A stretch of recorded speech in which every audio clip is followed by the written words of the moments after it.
Hi, welcome to Learning Monkey. I am Raghu here. In this class we will discuss about for loop. In our previous classes we discussed about range function and while loop. So please watch our previous classes and come back here. That will help you a lot in understanding this class. Please follow our playlist from the beginning so that you will have a better understanding of the complete Python language. The link for the playlist is provided in the description below.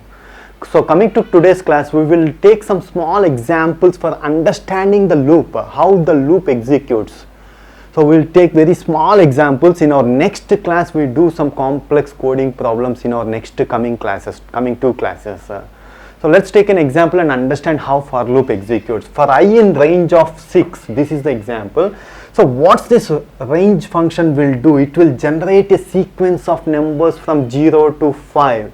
So range of 6, 0 to 5, range of 7, 0 to 6, up to that, we discussed that in our previous class. So it will generate a sequence of numbers 0, 1, 2, 3, 4, 5 up to 5. So what's this for loop executes here is it will take these numbers from this sequence, it will take the numbers one by one from the sequence and it will execute the loop. That is what for loop do. In our previous class when we discussed about the while loop, there we have taken the I value and we check the condition. If the condition is true, then only loop executes. If the condition is false, the loop don't execute. Like that, there is some conditions, conditional check is there. Here in the for loop there is no conditional check, nothing. It will execute the sequence, whatever the sequence we have given in the loop, it will take one by one and it will execute the body. That is what for loop do is. Means for I is equal to 0, execute this. For I is equal to 1, because in this sequence, what's the numbers we have? 0, 1, 2, 3, 4, 5. I is equal to 0, execute this. I is equal to 1, execute this. I is equal to 2, execute this. I is equal to 3, so on. I is equal to 5, execute this. That is what for loop will do. So what's the numbers it will display here? It will display numbers from 0, 1, 2, 3, 4, 5. Those are the numbers it will display. So let's take an example like this. We have to display the numbers from 10 to 1, but we should not display number 5. So how to do that? We will do that using the continue statement. In our last class in the while loop also we used these continue statements, hoping that you already know what's continue statement and break statement. So for I in range of 10, 0, minus 1, what's this range function will generate here? Minus 1 means it will generate the numbers in the reverse order 10, 9, 8, 7, 6 up to 1. So we have to display numbers from 10 to 1, but we should not display number 5. So how to skip a loop? One iteration, we have to skip one iteration. How to skip one iteration? We use continue statement. If I is equal to 5, continue. What's this continue statement means? Don't execute this loop. This iteration, the iteration, so don't execute the remaining statements in this loop. In this iteration, continue with the next iteration. That is the meaning of continue statement. So for I is equal to 10, it won't go into the if statement, it will display 10. For I is equal to 9, it will display 9. For I is equal to 8, it will display 8, like that. For I is equal to 5, it will go into the if statement.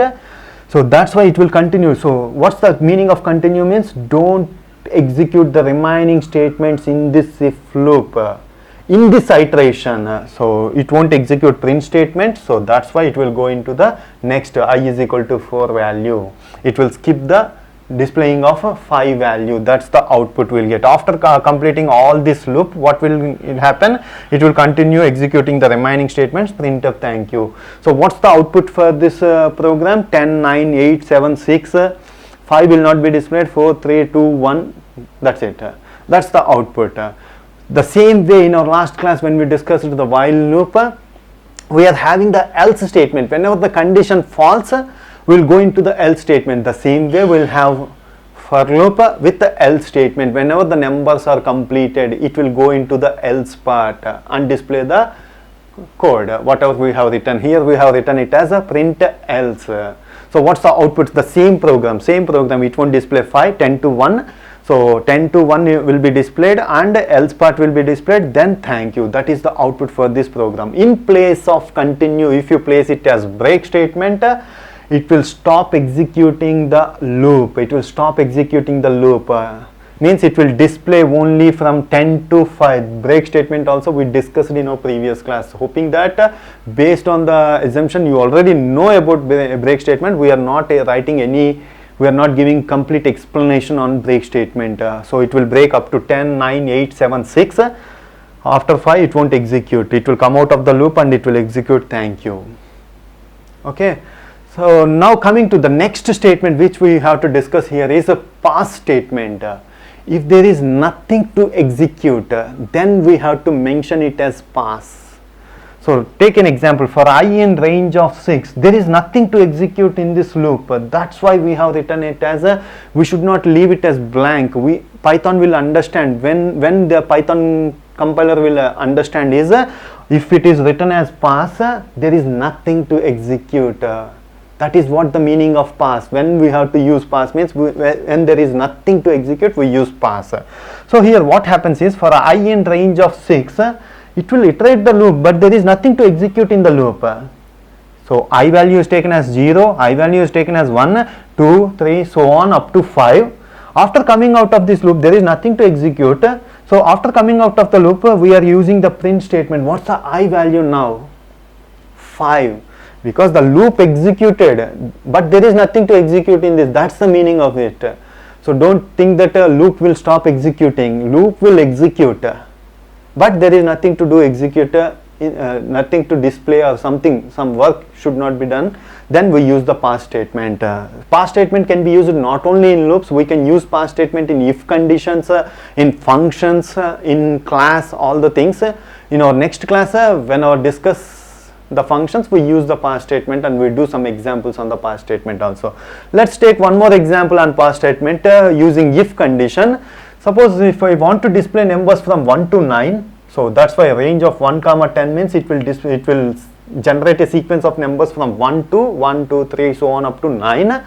So in that we have to display only odd numbers. I should not display even numbers. How to do that?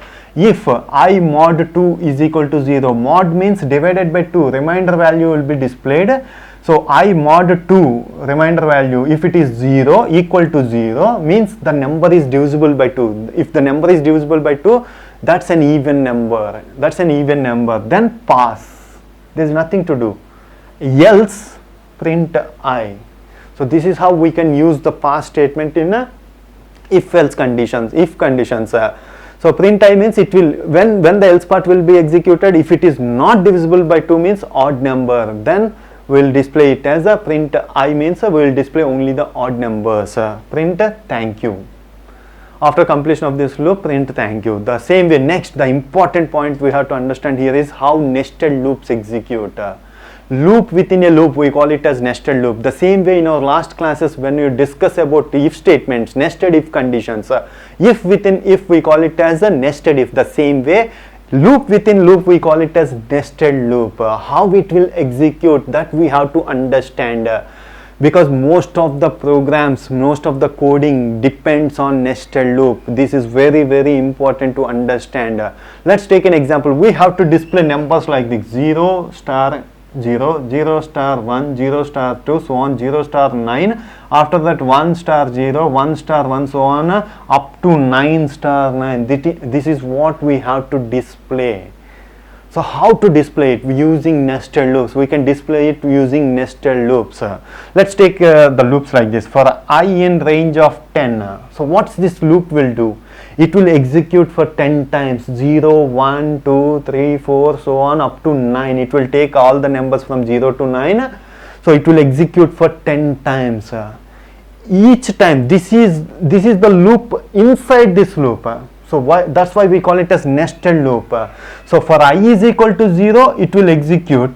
For I is equal to 1, it will execute. For I is equal to 2, it will execute. So for I is equal to 10, this will execute. So what's this loop? For j in range of 10, it will generate, this will execute for 10 times, 0, 1, 2, 3, so on up to 9. This will execute for 10 times. That is what very important. For I is equal to 0, this loop execute for 10 times. For I is equal to 1, this loop execute for 10 times. For I is equal to 2, this loop execute for 10 times. Like that, for I is equal to 9, this loop execute for 10 times. With what values it will execute? J is equal to 0, 1, 2, 3, so on up to 9. For I is equal to 1, J is equal to 0, 1, 2, 3 up to 9. For I is equal to 2, 0, 1, 2, 3 up to 9. For I is equal to 3, like that it will execute. That is what nested loops means. See, that's why we have written here, print I star j.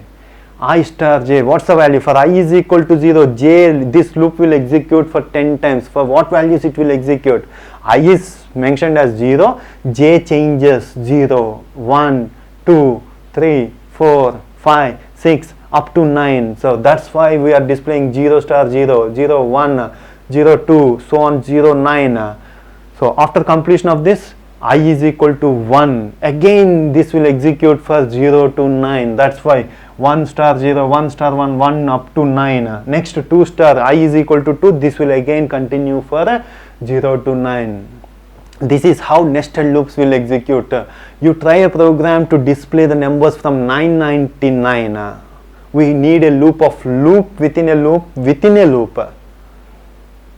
We have to be a nested of 3 levels, loop, loop, loop. Then we can display the numbers from 9 star 9 star 9. So you practice it. That's very important. In our next classes we discuss so many problems on so many of the problems we use nested loops. That's why it's very, very important to understand. Okay, this is all about for loop. Hope you understand the concepts. If you have any questions regarding the concepts, please post your questions in the comment section below. Thanks for watching. If you haven't subscribed to our channel, please subscribe to our channel and press bell icon for the latest updates. Thank you.